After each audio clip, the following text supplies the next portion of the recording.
दोस्तों नमस्कार, मैं हूं Subhash Singh. Mahadev solve GS classes में आपका बहुत बहुत स्वागत है। और मैं भारत का संविधान के विकास पर चर्चा कर रहा था पॉलिटी में। और भारत का संवैधानिक विकास को अगर बात की जाए इस पर, तो हम देखते हैं कि इसको ब्रिटिश सरकार द्वारा 4 प्रकार से लाया गया। पहला था 1773 का रेगुलेटिंग एक्ट।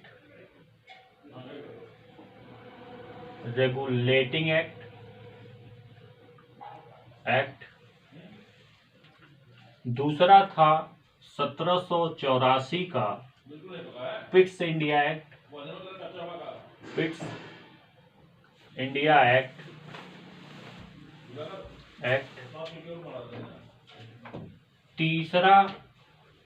तीसरे की अगर हम बात करते हैं तो एक चार्टर एक्ट लाया, अंग्रेजों के द्वारा लाया गया।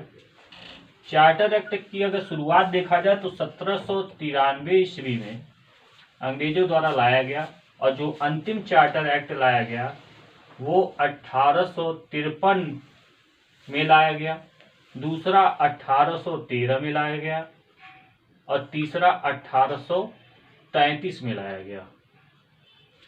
अगर हम चौथे कानून की बात करें जो कि ताज शासन था, और ताज शासन आप जानते हैं कि 1857 की क्रांति के बाद जो ब्रिटिश सरकार थी वो पूर्ण रूप से उसका जो नियंत्रण भारत पे वो एलिजाबेथ के द्वारा लाया गया, और वहाँ की महारानी पूरा भारत का शासन अपने हाथ में ले ली।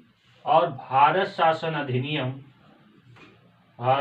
शासन अधिनियम यहीं से प्रारंभ होता है।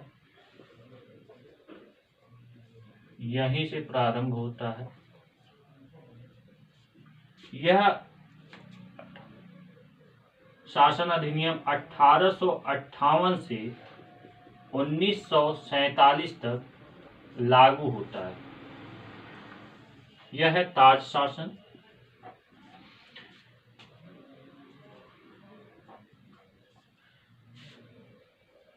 इसमें मैं आपको रेगुलेटिंग एक्ट पढ़ा दिया था, पिट्स इंडिया एक्ट पढ़ा दिया था। हालांकि यह कानून मैंने नहीं पढ़ा था क्योंकि ये बहुत ज़्यादा इम्पोर्टेंट नहीं है। 1813 का चार्टर एक्ट पढ़ा दिया था, 1833 का चार्टर एक्ट पढ़ा दिया हूँ। आज मैं बात करूंगा 1853 का चार्टर एक्ट के बारे में। यह चार्टर एक्ट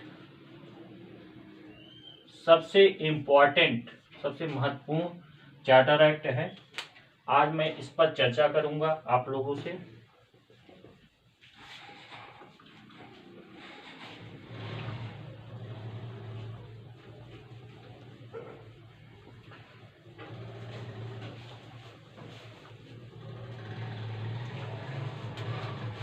अठारह का चार्टर एक्ट यह क्यों इम्पोर्टेंट है? यहीं से भारतीयों के लिए एक अफसरगिरी की शुरुआत की जाती है। अफसर का सेंस है कि 1853 से पहले जो भारतीय थे वो सूबेदार से आगे नहीं बन पाते थे। तो 1853 का जो चार्टर एक्ट आया उसमें पहला काम यह किया गया कि एक गवर्नर जनरल के कार्य को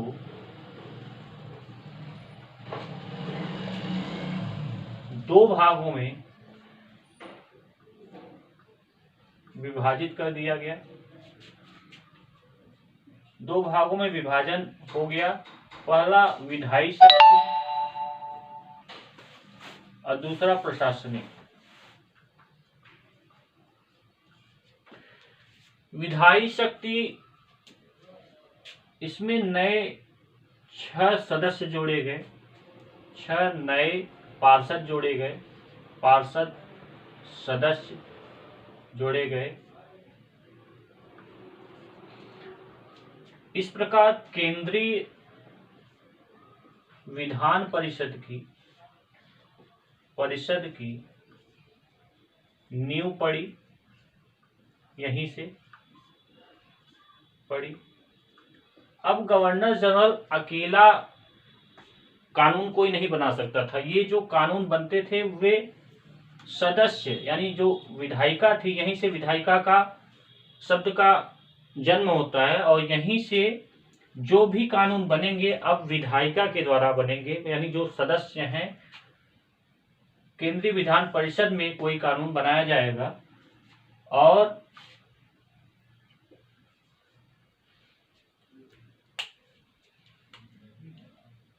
इसको यह केंद्रीय विधान परिषद छोटी संसद के रूप में कार्य करना प्रारंभ की। संसद के रूप में कार्य करना प्रारंभ कर दी। यानी अब जो भी कानून यहाँ केंद्रीय विधान परिषद में बनेंगे उसको प्रशासन को दिया जाएगा और प्रशासन पूरे देश में लागू कराएगा। यानी यहीं से जो संसदात्मक कार्यप्रणाली थी यहीं से प्रारंभ की जाती है। और दूसरा इसका जो कानून बनाया गया कि खुली सिविल सेवा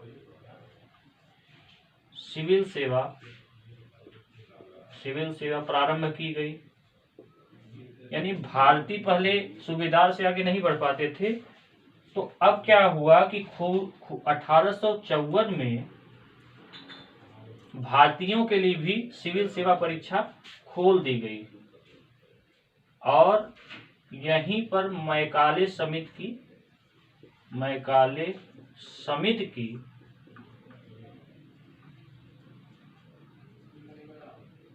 का गठन हुआ। अब जो भारतीय थे वो इंग्लैंड जाके आईसीएस की परीक्षा दे सकते थे। पहले आईसीएस की परीक्षा होती है, अब आईएएस की परीक्षा होती है। और पहले आईसीएस पास करने वाले भारतीय थे सत्येंद्रनाथ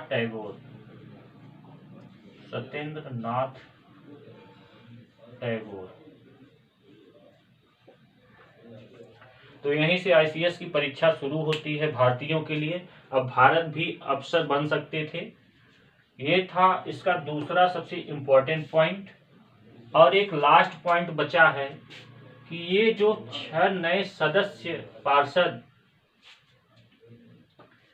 इसमें विधायी शक्ति के लिए जोड़े गए थे केंद्रीय विधान परिषद में, इसमें से 6 में से 4 सदस्य स्थानीय प्रांतों द्वारा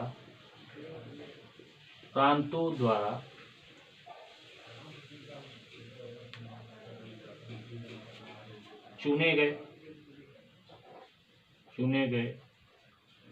और ये सदस्य कहाँ से थे?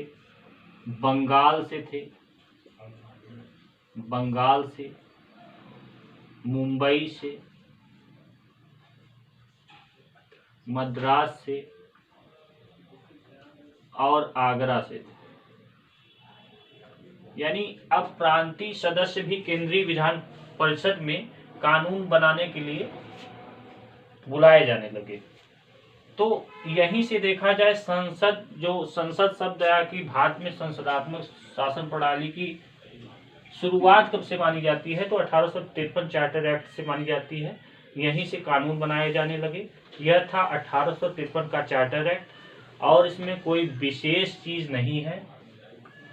सबसे ज्यादा जो प्रश्न पूछा जाता है वो पूछा जाता है केंद्रीय परिषद विधान परिषद की नींव कब पड़ी, और दूसरा है खुली सिविल सेवा की परीक्षा कब से प्रारंभ हुई? 1853 और 1854 में मैकाले समिति। ये 3 प्रश्न आते हैं। बाकी इससे बहुत ज्यादा इम्पोर्टेंट कुछ है नहीं। धन्यवाद।